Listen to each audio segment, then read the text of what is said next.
when you go over the Bob Lazar story, like what are you? How much of you? I'm more on the side. I think he's the most credible whistleblower because he didn't profit from it. And they prosecuted him for running a prostitution ring, Which maybe he was. Which I think he was. He pled down to pandering, but they also raided him during the Jeremy Corbell documentary. While they're filming the documentary, the FBI raided his facility, and they said they were looking for something, and supposedly he has a version or a sample of stable element 115. What? That's supposedly. Yeah, and that's supposedly what they were looking for. Well, of course. Supposedly he had gotten that from the lab, and when he was at S4, and that he had managed to smuggle out a stable chunk of this element 115. And there was a video that George Knapp had from back in the 80s where Lazar was demonstrating how this stuff bends light and, what it does, like it has weird effects. How soon after that raid was 115 is now called Moscovium? How soon after that raid was 115 synthesized? I think it was synthesized in Russia.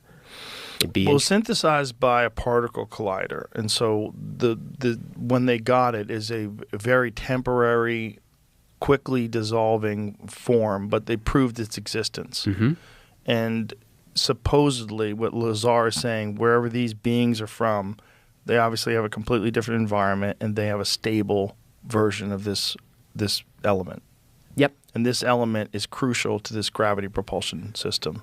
That it's a part of this reactor. It gets bombarded with radiation, produces this gravity field, allows you to just slingshot through the universe. I don't know. Are they working to stabilize it? I don't know what's going on behind the scenes, man. Why would they raid Bob Lazar? That's that spectrum of believability again. You were talking about John Lear and John Lear's connection to Bob Lazar and the possibility that Lear was spreading disinformation. Yep.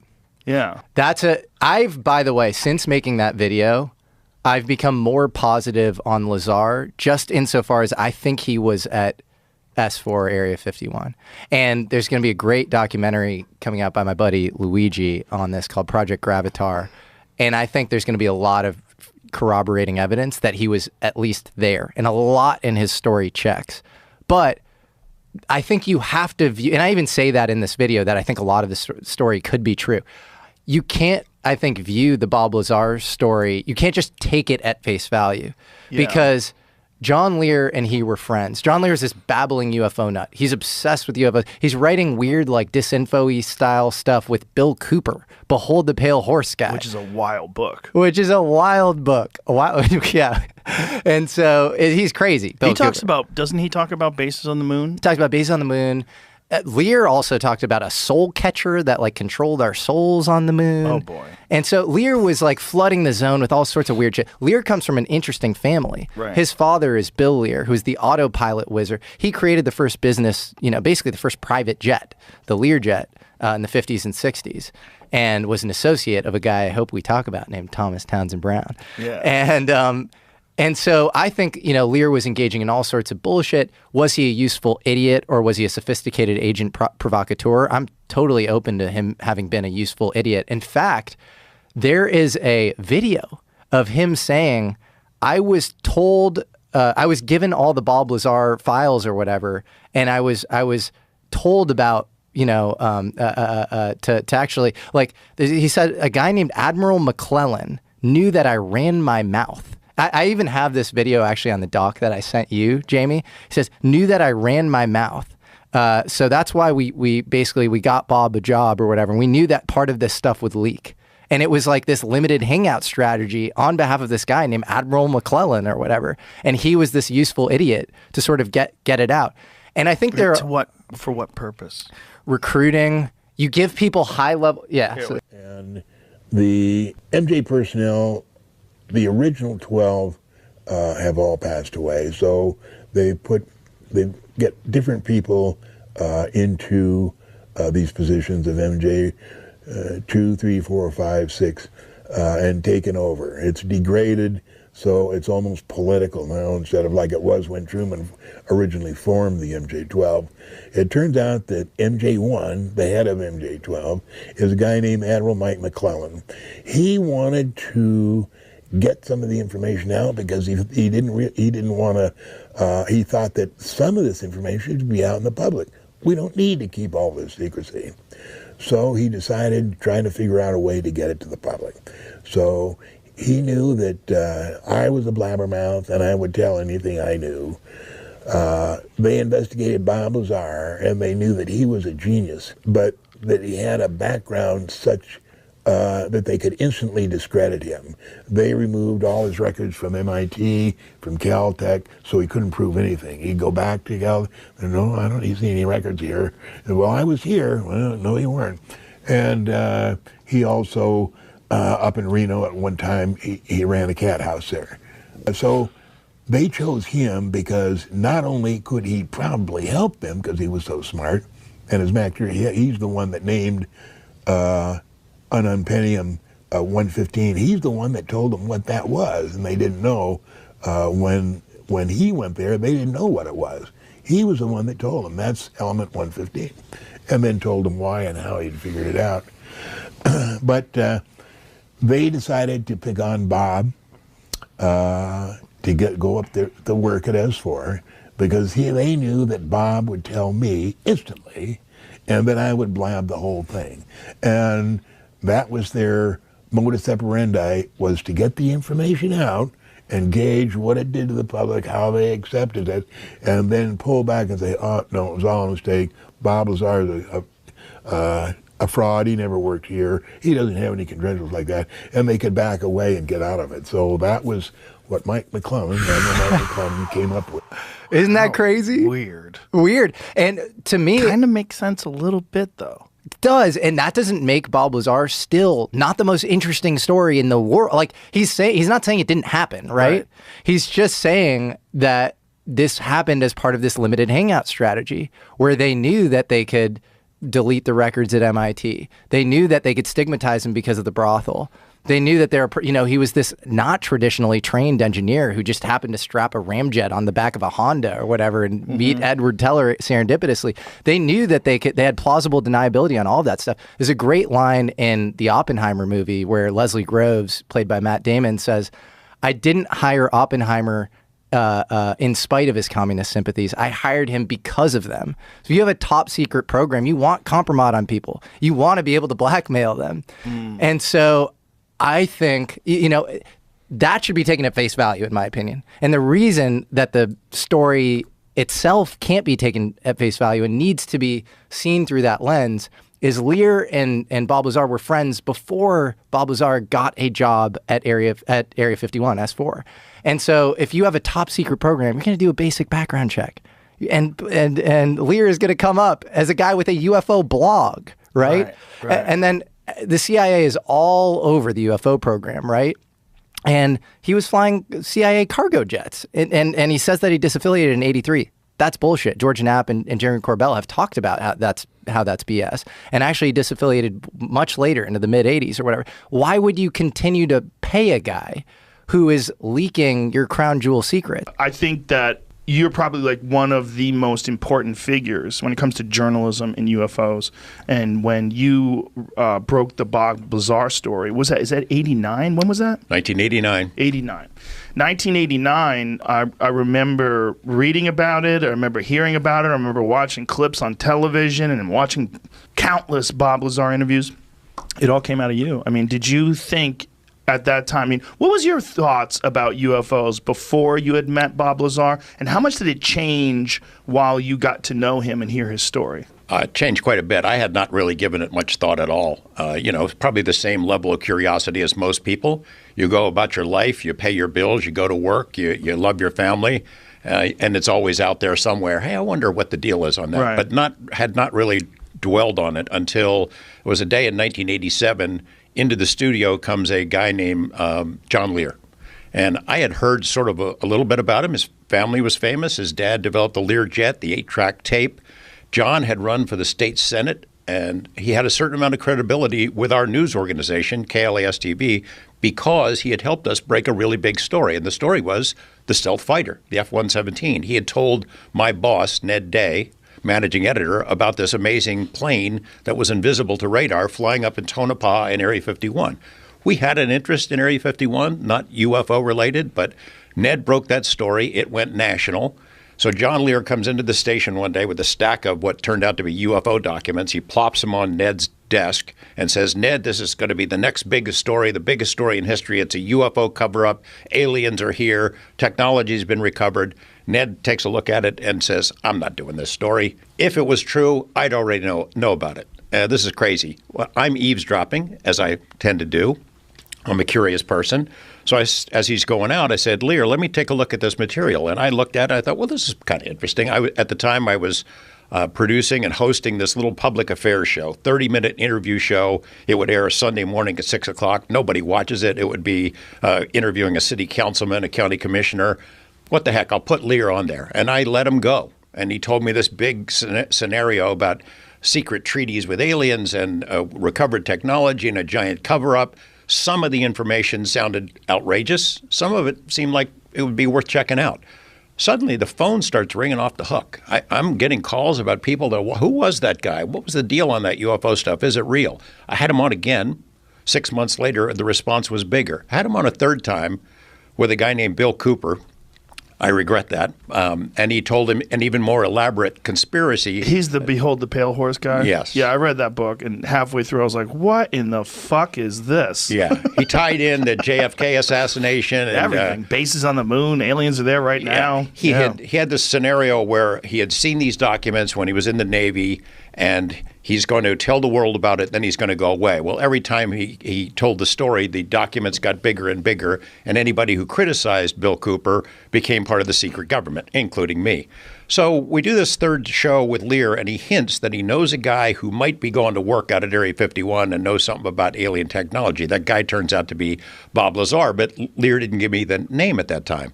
A couple months later, I am anchoring the 5 o'clock news on KLAS, and we have a nightly or evening interview segment, 5-minute segment, live interview. Our guest doesn't show up, and we're scrambling to find somebody to fill that hole. And I thought about Lear. So I called him up, not knowing what had been going on in Lazar's life or Lear's life. And I said, hey, is your that UFO guy you told me about, is he around? Would he do an interview? Just turned out that Bob had been through the ringer. A lot of stuff going on in his life. He felt threatened. And he said yes. We had to black out his face. We do this interview, and he spills the basics of the story.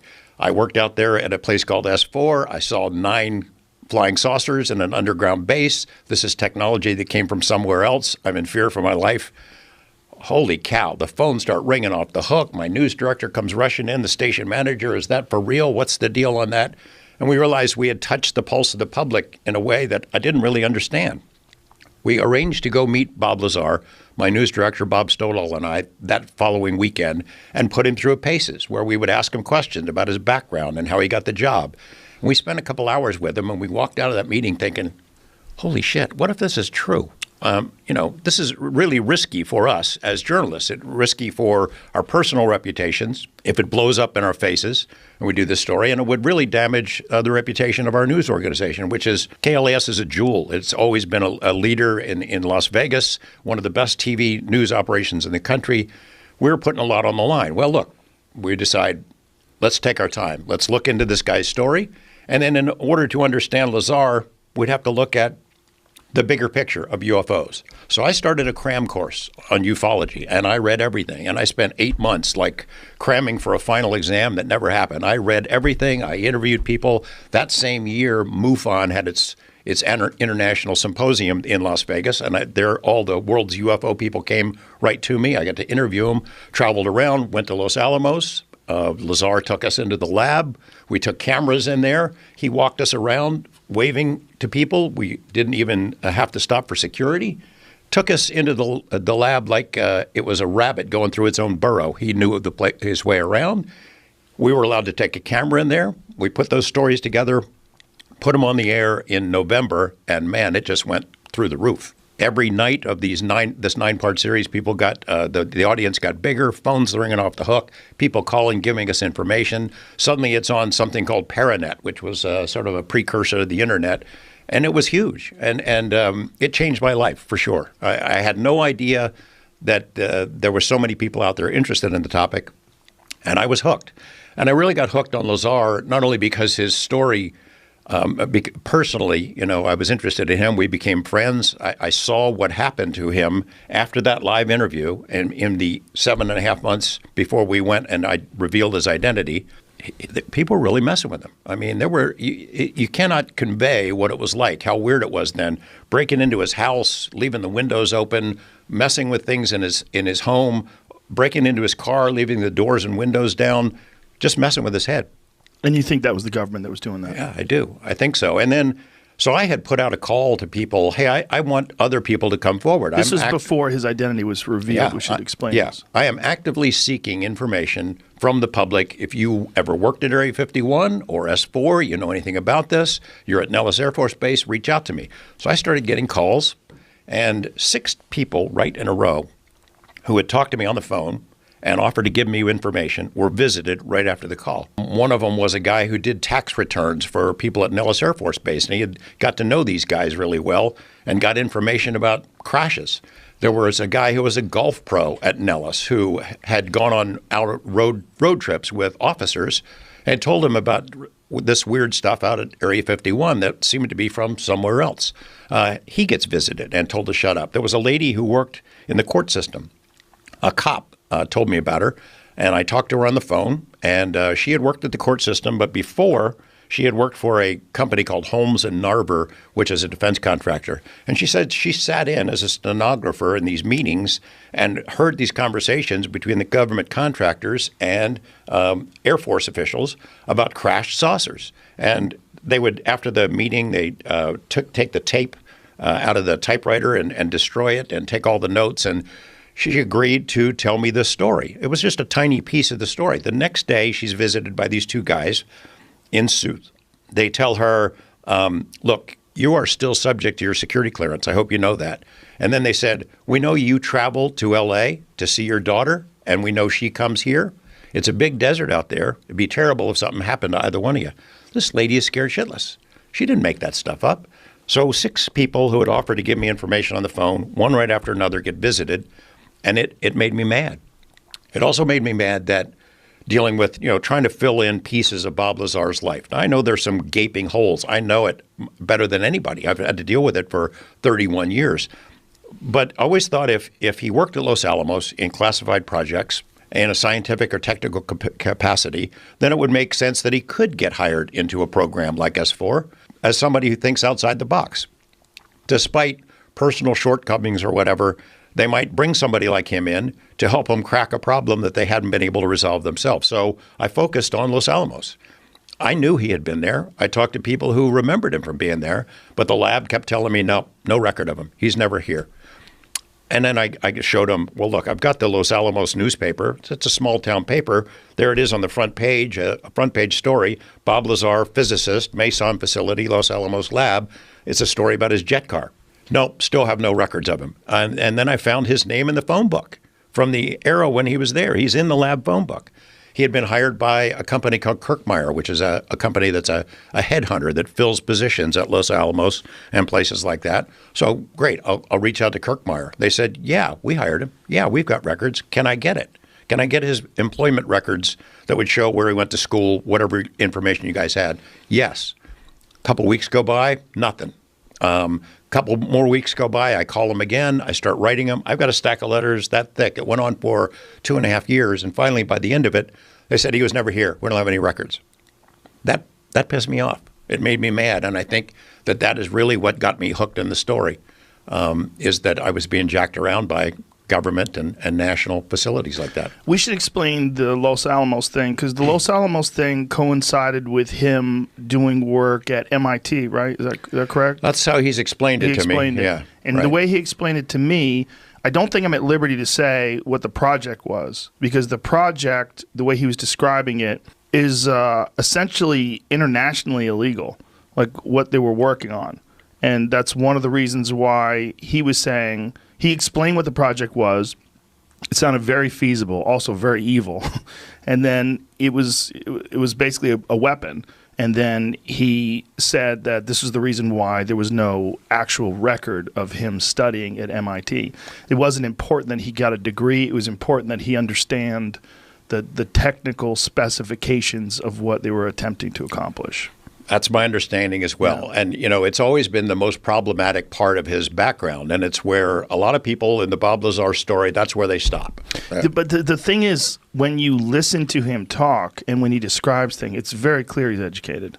Oh, he's a brilliant guy. Yeah. There's no, but I had always told him, and Bob, you're my friend. I want to have a conversation with you about these claimed degrees, because I didn't believe that he'd ever sat down. In those days, you go to a college like MIT or Caltech and get a degree. You've got to take classes in something other than science. I could not imagine Bob Lazar taking an English lit class to save his life.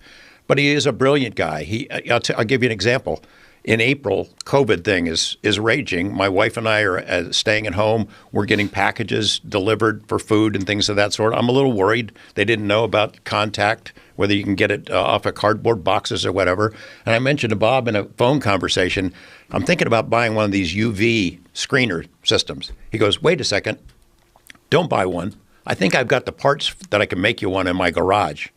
And a week later, it arrives. This thing, he's got it in his garage, handmade, this big scanner with these UV things that works. He just whipped it up in his garage. I'll remind you, you got the scanner. I got a laser gun. Right.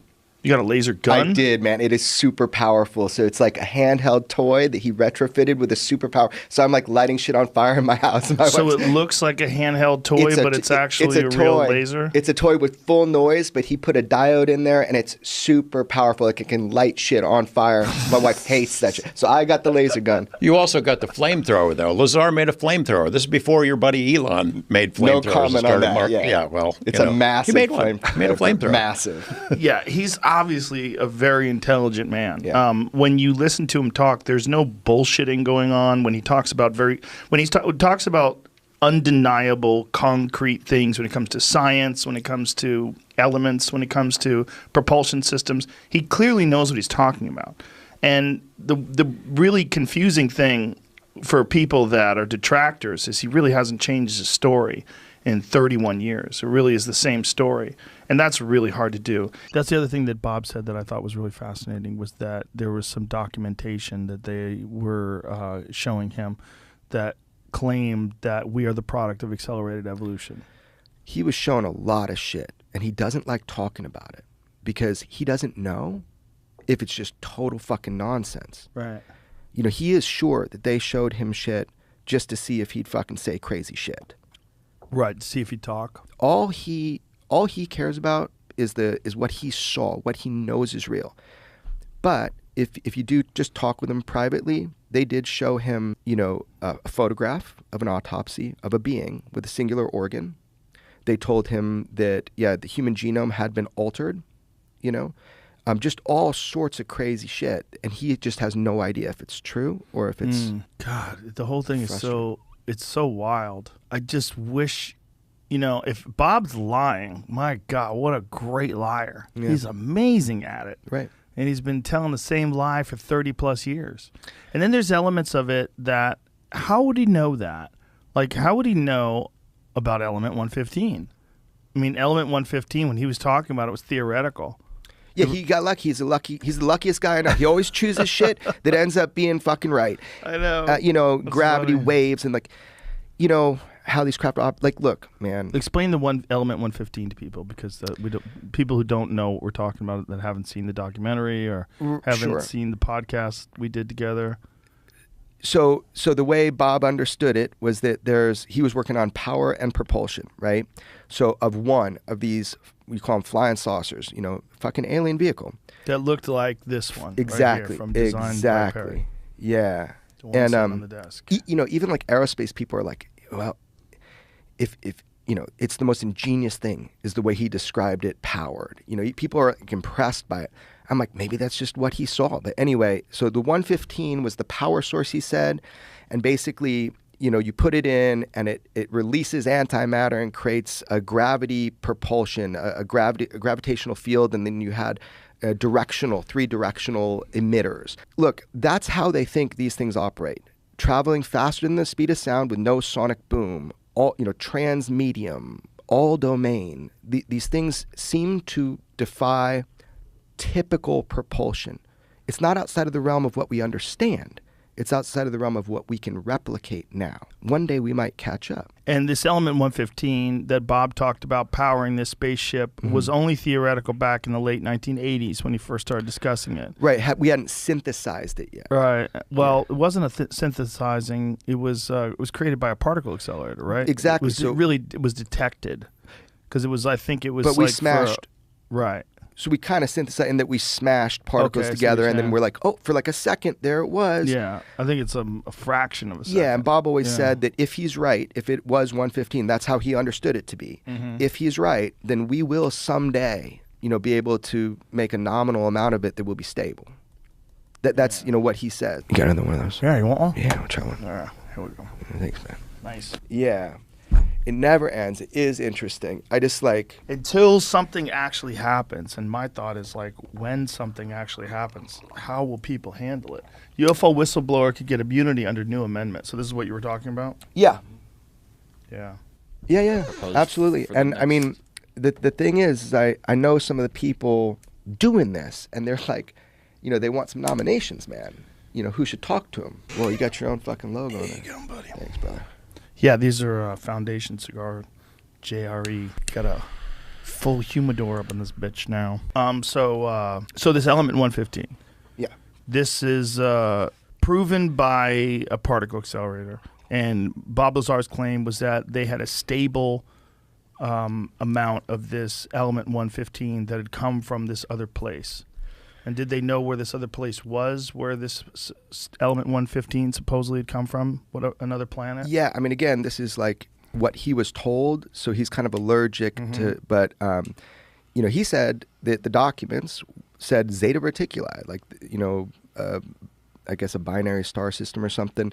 That's what were in the documents. Now, if that's true or not, look, remember, he thought it was the U.S. He thought this vehicle was ours. Right. And then until he walked inside of it. That's his whole thing. It blew him away. It's hard to buy what someone like Bob is telling you if you don't know the person. You see people in their lives, man. Imagine being him and that actually happening to you, and then you having to go back to reality.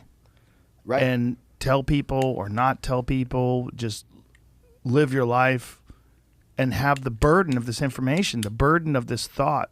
Just turn upside down the other way. There you go. Flip the top. I got to flip the top. There you go, and then pull down. Brother. I mean, the burden of that kind of information, when even discussing it, you seem like such a psycho. Yeah. Most people almost instantaneously, other than a real journalist like George Knapp, most people are going to think you're out of your fucking mind. Yeah. They just dismiss you. Yeah. Why would you even do it? What would be your motivation? What would you get out of that? Well, his motivation was he was seriously worried that they were going to take him out. Yeah. Because he knew so much, and they had cut off of his... For folks who don't know the whole story, just give you a brief synopsis. What happened was Bob allegedly was working on back engineering these aircrafts, these vehicles, these spaceships, and... in doing so, you have to have a very high level of clearance. Well, with that high level of clearance comes complete government surveillance. So they monitor your phone calls, monitor everything. Turns out Bob's wife was having an affair. So they don't tell Bob that his wife's having an affair, but they cut off his job. They're like, you did too much of a potential to be emotionally unstable. We can't have you working on these top secret, super sensitive things. Yeah, it's logical. While your life is probably going to fall find apart. out some bad shit. Yeah. So he doesn't know this, and so they don't give him any information, so he freaks out. And so he starts telling his friends. And he's like, come with me, I'll show you the launch, I'm not lying. People forget that. Yes. He went out and he showed people a craft that didn't look like any normal craft come up right when he said it would. Yeah. Over a base that wasn't even known then really well, and a sub-base, an area, not Area 51 proper. He's the luckiest motherfucker in the world. He did it 3 weekends in a row till he got caught. Right. So it's just like, man, every time you try to call bullshit on him, I tried so hard on so many things, motherfucker. People think I'm just some fucking believer. I'm not, bro. The only thing that people have ever called bullshit on him is that he said he might have seen an actual alien. But he said he was walking down a hallway and looked through one of those little tiny windows that's in a door, you know, those little tiny, like 12-inch square windows. And he peered in it quickly as he was walking by, and it seemed like there was a small thing that was sitting on a chair, and there's people standing over it. But he doesn't know if it was a doll. He doesn't know if it was, and so in his mind, he's like, "Fuck, did I see an alien? Like, what the fuck?" But he can't go back. It's not like everything's. If you work on top secret stuff, apparently everything's very compartmentalized. Like the people that work on metallurgy don't have access to the people that work on propulsion, that don't have access to the people that, if there is a biological entity, that they examine it. Which frustrated the fuck out of him, right? Because he said that's not how you do science. It's not how you do science. Right. You have And, to he, collaborate. he says, I wasn't the most qualified person to be there. Maybe Right. they hired me because they could easily dismiss me. You know, he's like, why didn't we have better people on this? You know, people that were more... So he was really frustrated. And he said to me, like, he thought it was a crime against the scientific community. You know, if they have this stuff, like he says, you know, he says it was a crime. And, you know, he talks about that thing through the window. He's so funny about it. You know, I sat him down for long, you know, many sessions, long, really trying to get it out of him. Yeah. He goes, you know, Jeremy, I think they were just obsessed with measurements.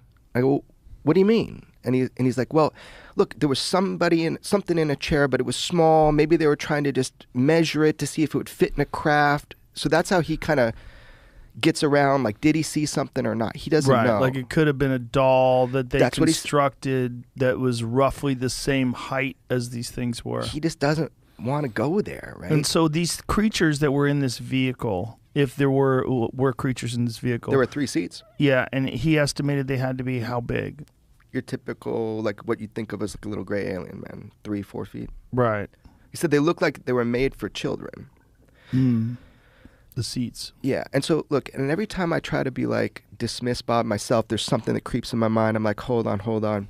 Like, I find out that he was telling the truth. Like, recently I had it verified that, you know, he did work at Area 51. Like, I know I had a guy, I found the guy after 30 years that he wouldn't talk with George, the guy that did his security clearance. Mm-hmm. I found him. I talked to him multiple times about this, and he did clearance for Bob for the test site. But even more recently, from people that have position to access that information, it was confirmed. I just want you to know, he worked out there. Now, I have people that were out there that saw him on a Janet flight. Bob worked out there. And a Janet flight is those unmarked planes that would leave from the Vegas airport and head into Area 51. That's right. And you know, so here's the deal, man. Like, it's the cumulative evidence about Bob that I, you know, as a friend of his, like, I have no reason to doubt him. And all the evidence tells me that it happened exactly like he said. And he's explaining it to the best of his ability. And to his own detriment, actually, before coming on your show, man, he's probably the most hated dude. For some reason, people go crazy about him. They either love him or hate him.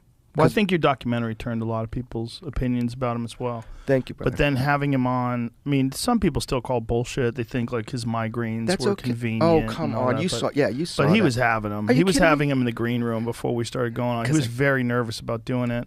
Of course, man. He'd been beat up his whole life about this shit. Also, I gave him McDonald's before, and I think his wife was super pissed at me, and I was like, give him a salad. No, he gets really, like, crushing migraines, but, you know, people that are going to call bullshit on that, we're talking about fucking UFOs. If you're going to call bullshit on a migraine, what are you even listening for? I didn't feel like it was bullshit. It wasn't I felt bullshit. like the whole thing was uncomfortable for him, for sure, but it didn't seem like he was lying. But, you know, look, there's some people that are really good at liars. But usually when you're really good at lying, you lie about a lot of stuff. Yeah, that's the thing. There's a consistency in people's lives. And the deeper I got in, chilling with his mom, chilling with his family, chilling with friends that have known him forever, new friends, every single person. And he doesn't talk to him about UFOs, by the way. Like all that. He never talks about that. Just normal life situations. Right. The one thing they all said to me, Bob wouldn't waste his fucking time with making up a story, and he'd probably make up a better one. That in the rest, he would. And Bob always says that. He goes, "Man, I wish I could fill the voids for people." He goes, "It's a horrible fucking story, but it happens to be what happened." Right. If I was making one up, he goes, "Man, I got some other cool ideas." Like, you know what I mean? Right. Of course. And also, it's like if you're a liar, you generally lie a lot. Like liars don't just lie one time That's in their right. life, and then you catch them. They're inconsistent. Like he was lying long before there was an internet. I mean, or excuse me, he was telling the story long before there was an internet. So if he was lying, like in the late '80s, like there would be inconsistencies in his story. Like he would forget how he said it. He would fuck something up, or Dude, for the research I did for the documentary, like I told him, you got to give me full access to your life, dude. Like boxes, whatever. Don't open them. Let me get all your tapes, everything. Right. I was so shocked. Like people, if they're trying to hide something, they're real careful around you. You know, just that was not my experience. But here's my other thing: is like, do we have to believe any one single person to understand that this is no? Yeah, this is a real phenomenon. No, but he's one of the more interesting cases because if he's telling the truth, that means that the government has been working on these things for decades and decades, and that they have gotten themselves in this pickle where they can't publicly disclose what they know and what they have access to because they've had all these people work on these things secretly, and they sort of have a long history of hiding information. Right. So you're working there, and while you're working there, you're under this crazy schedule. Forgive me for explaining your story, but you would get these phone calls. You would have to go to the airport at 11 p.m., and your wife started thinking that you were having an affair. Yeah, apparently so. Now, I did give my permission to have, as part of the, security clearance process, I gave written permission to have the phones monitored and things of that sort. So they weren't doing any covert stuff. They, with any Q clearance, which is civilian top secret clearance or military top secret clearance, they go talk to friends and places you've been, make sure you're not connected to foreign countries. But, monitoring your phone is nothing unusual. However, they insisted that, you don't even talk to your loved one, to your partner, to your wife, whatever, about what's going on. So she was essentially in the dark and didn't know the phone was being monitored. Well, part of the security clearance is that not only do you not have any connections to foreign countries and aren't a maniac, but you have to have a stable home life too. Well, she started having an affair with a flight instructor. Now, they were monitoring this on the phone, and they knew it, and I didn't. So they stopped me coming in, and their attitude at the time was, we need to see how this is going to play out, and if Lazar is going to get a little weird or anything. So let's just hold him off from coming in and see what happens. And they explained this to you, what was happening? Well, after the fact, yeah, because time kind of went on, and there were guys that were following me around, and I started getting a little concerned, going, well, shit, are they booting me out of the project? And if so, they're not just going to let me hang out at home and go get a new job knowing what I know. So as time went on, I started getting a little concerned, and I took my closest friends and just kind of got together and I said, hey, remember that job I told you about? This is what's going on. And you don't need to take my word for it. Wednesday night, we need to all go out here. I want to show you what's going on. So I took everybody and we went out to, remember, since I had the test flight schedule, and went outside the base, out into the desert, and so everybody could see, one of the high-performance tests. And, it left quite an imprint on everybody, so they knew I wasn't. And there's videos crazy. of these tests, right? Yeah, but remember, this is in the dark in the 80s with a big monster-sized camcorder, and you got, a bright light jumping around. But, yeah, I mean, we did video of it, but there's no, by today's standards, it's. But is your video specifically available, the video that you took? Yeah, well, George Knapp has it. Is it online? Do you know? I have no idea. Jeremy? Yeah, I show clips of it in my film. It's online, and someone did a deep analysis of it. It was interesting, to see how his video looks now. But as far as video evidence, I mean, we are talking 80s camcorders. The most important thing is the human story here. Everybody that he took up there on 3 separate occasions, they don't all like each other. They don't all talk. They all agree on one thing. They saw something that night at the exact point in time and space that Bob Lazar said. And remember, this is 17 miles south of Area 51.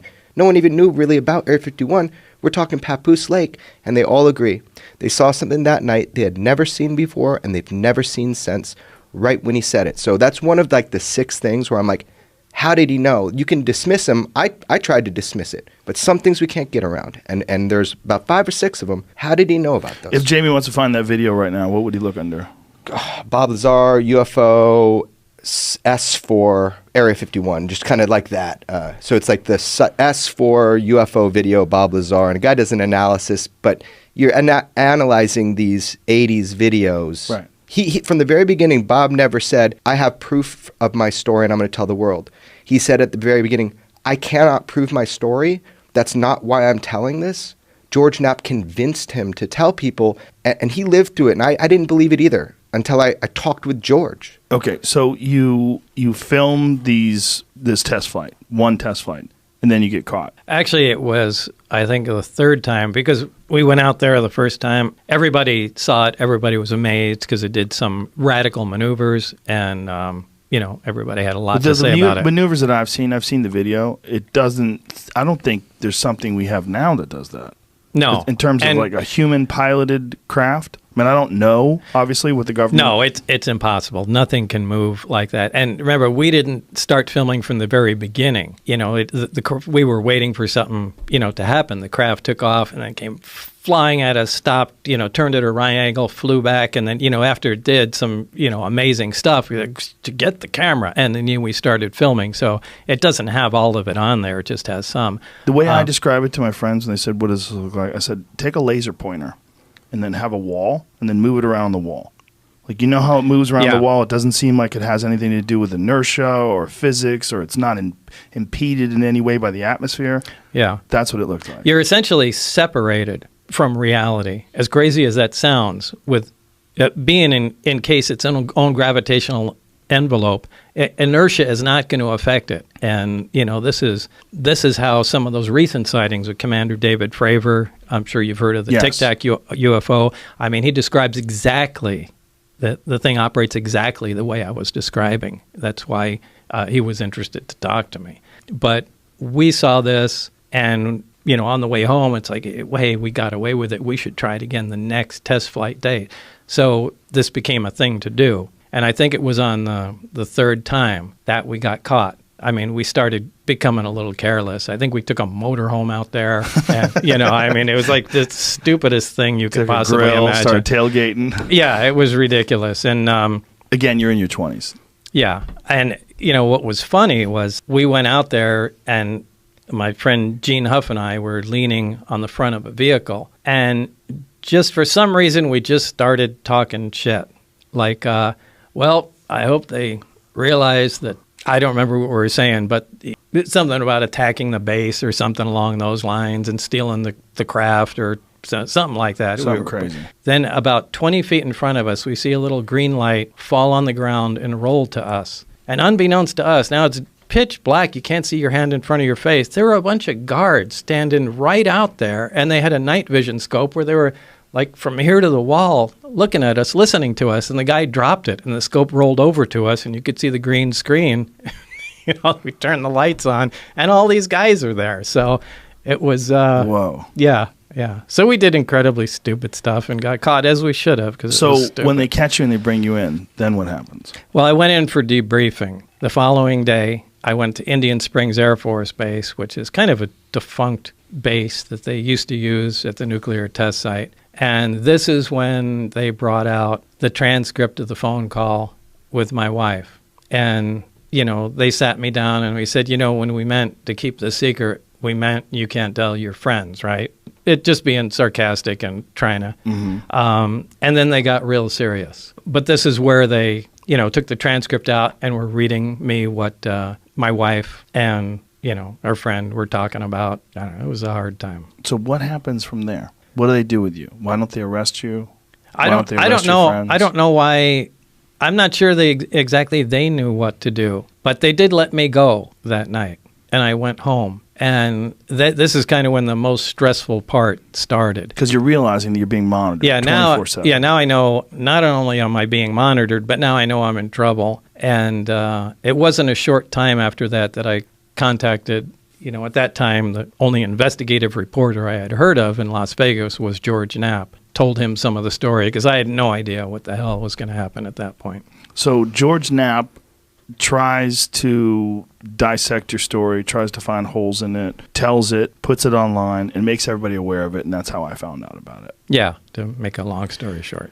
Yeah. What happens, to really make a long story short, what happens from there on? I mean, do they contact you and say, hey, Bob, it's probably a good idea if you shut up? Oh, Did they try to label you as crazy? Was there... There were a lot of things that happened, you know, between that point. I'm leaving out a lot of stuff to fill in the story. We'd have to go back to Los Alamos, and, well, I really don't want to talk about that. Top secret weapons stuff that you were working on. No, I'm talking about the 115. Mm-hmm. Well, I don't know. I have to think about how I'd... What is the problem with this? I don't want to get myself into more trouble by admitting something, so I just have to dance around a couple. He was rated just during the filming of the movie. People thought it was the movie's made up. great, by the way. Thanks, Joe. And it's on Netflix right now if anybody wants to check it out.